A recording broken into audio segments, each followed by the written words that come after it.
Assalamualaikum warahmatullahi wabarakatuh. Perkenalkan, saya Wahid Husnul Khalik dengan NIM 202007110155 dari Prophetic Leadership Kelas C, di mana pada kesempatan kali ini saya bakal ngeresum pertemuan-pertemuan sebelumnya, yaitu tentang Khulafar Rasyidin. Yang pertama, karakter kepemimpinan Abu Bakar As-Siddiq. Abu Bakar As-Siddiq merupakan sahabat Rasulullah Shallallahu Alaihi Wasallam sejak keduanya masih usia remaja. Karena sifatnya yang mulia itu, ia banyak disenangi dan disegani oleh masyarakat sekitar. Abu Bakar As-Siddiq, nama lengkapnya adalah Abu Bakar Abdullah bin Abi Quhafah bin Uthman bin Amr bin Mas'ud Taim bin Muharrah bin Ka'ab bin Lu'ay bin Ghalib bin Fir at-Taiman al-Quraisy, di mana Abu Bakar dilahirkan pada tahun 573 Masehi. Abu Bakar mendapat gelar As-Siddiq di mana karena beliau orang yang membenarkan peristiwa Isra Mi'raj Nabi Muhammad Shallallahu Alaihi Wasallam. Masa kepemimpinan Khalifah Abu Bakar As-Siddiq. Beliau menjabat menjadi khalifah pada tahun 11 sampai 13 Hijriah atau 632 sampai 634 Masehi.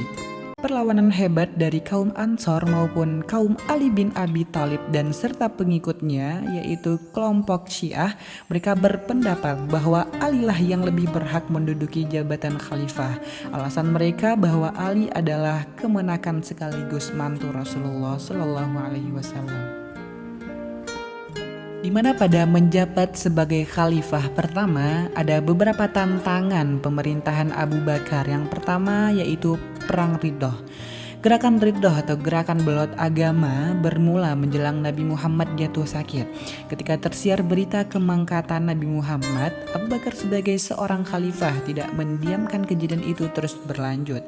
Beliau memandang gerakan murtad itu sebagai bahaya besar.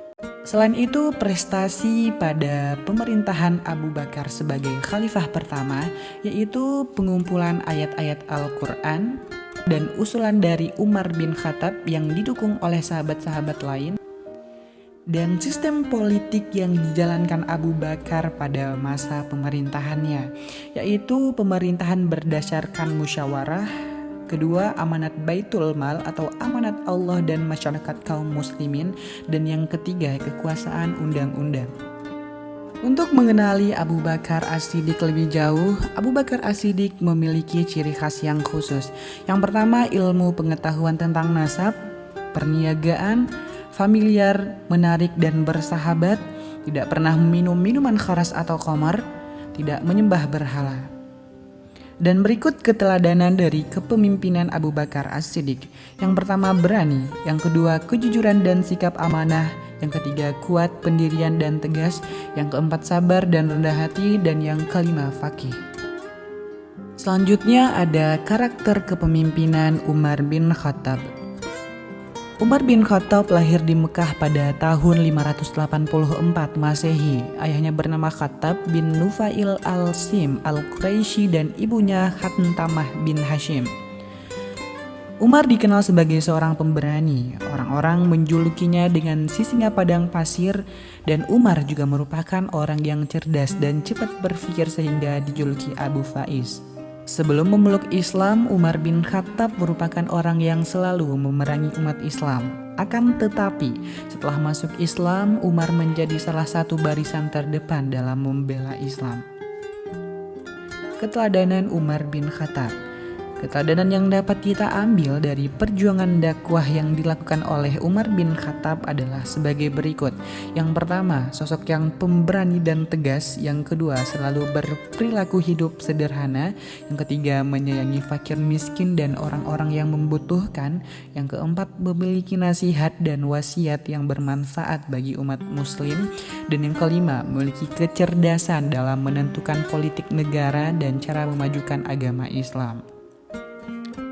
Sifat Umar bin Khattab yang perlu diteladani yang pertama adalah loyalitas tinggi kepada Allah Subhanahu wa taala dan Nabi Muhammad Shallallahu alaihi wasallam. Yang kedua, pemberani dalam segala situasi.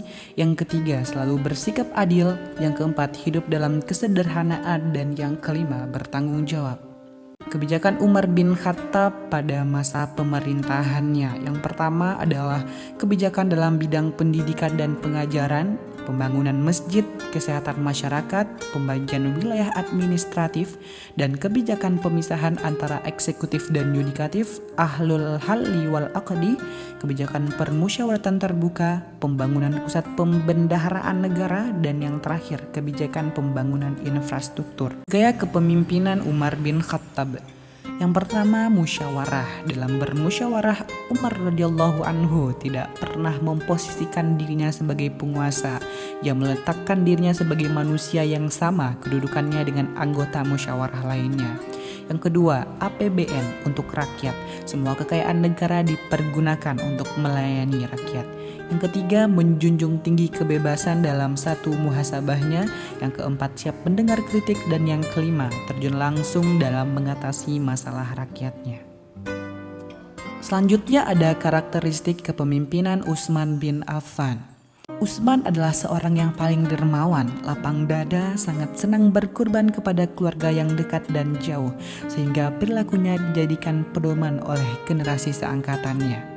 Sifat dan karakter Utsman bin Affan. Yang pertama adalah pendiam.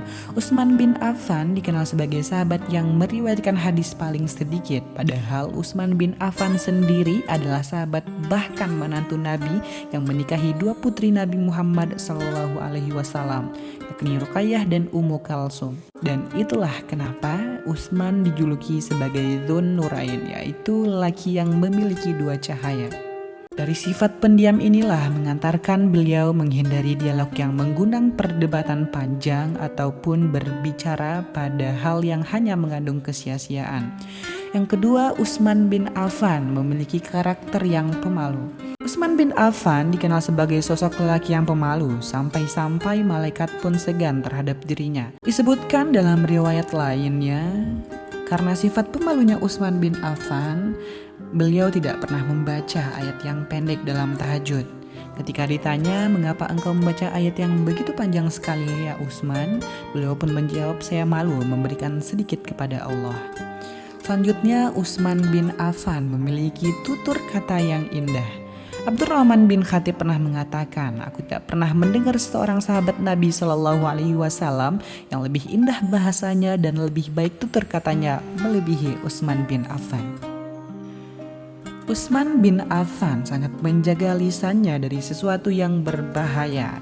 Ia selalu berusaha untuk membuat orang-orang di sekelilingnya paham dengan tutur dan bahasanya yang indah.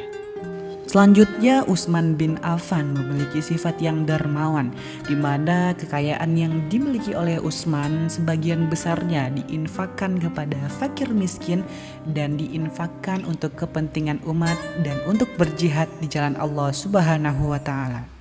Sifat Utsman bin Affan yang bisa diteladani yang pertama adalah sifatnya yang lembut dan pemalu. Yang kedua, selalu merasa sungkan jika sampai tak menolong kaumnya yang kesulitan. Yang ketiga, kekayaan melimpah di tangan Utsman memberi dukungan besar pada agama. Yang keempat, punya gagasan yang brilian dalam membukukan Al-Quran menjadi mushaf pertama kali. Yang kelima, sabar dan berserah diri pada Allah Subhanahu wa Ta'ala saat fitnah besar menimpanya di penghujung hayat. Dan yang terakhir, karakter kepemimpinan Ali bin Abi Thalib. Ali bin Abi Thalib merupakan khalifah atau khalifah Rasyidin keempat yang menjabat sebagai khalifah setelah kepemimpinan Utsman bin Affan. Ali bin Abi Thalib dikenal dengan kepiawaiannya memainkan pedang dan pena untuk kepentingan Islam. Ali pun orang yang sangat bijaksana sehingga ia menjadi penasihat ketika zaman Khalifah Abu Bakar, Umar bin Khattab, Utsman bin Affan, dan Ali bin Abi Thalib mengikuti hampir seluruh peperangan pada zaman Nabi Muhammad SAW. Berikut beberapa langkah tegas yang diambil oleh Ali bin Abi Thalib pada masa kepemimpinannya. Yang pertama, memecat kepala-kepala daerah yang diangkat oleh Utsman. Yang kedua, mengambil kembali tanah-tanah yang dibagi-bagikan Utsman kepada kerabatnya tanpa jalan yang sah. Sifat-sifat Ali bin Abi Thalib.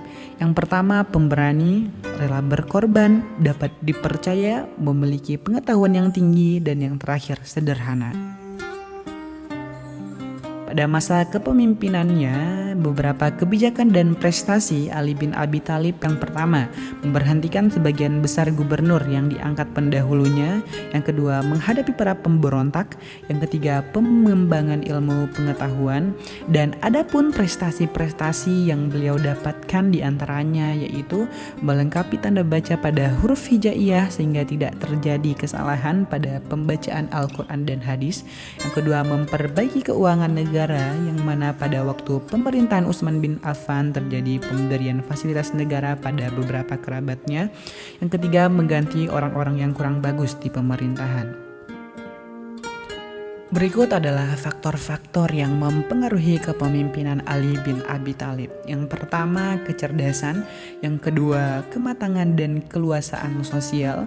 Yang ketiga, motivasi dalam dan dorongan prestasi. Yang keempat, hubungan manusiawi. Dan yang terakhir, hidupnya sangat rendah hati.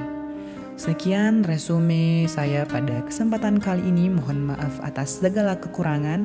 Dan wassalamualaikum warahmatullahi wabarakatuh.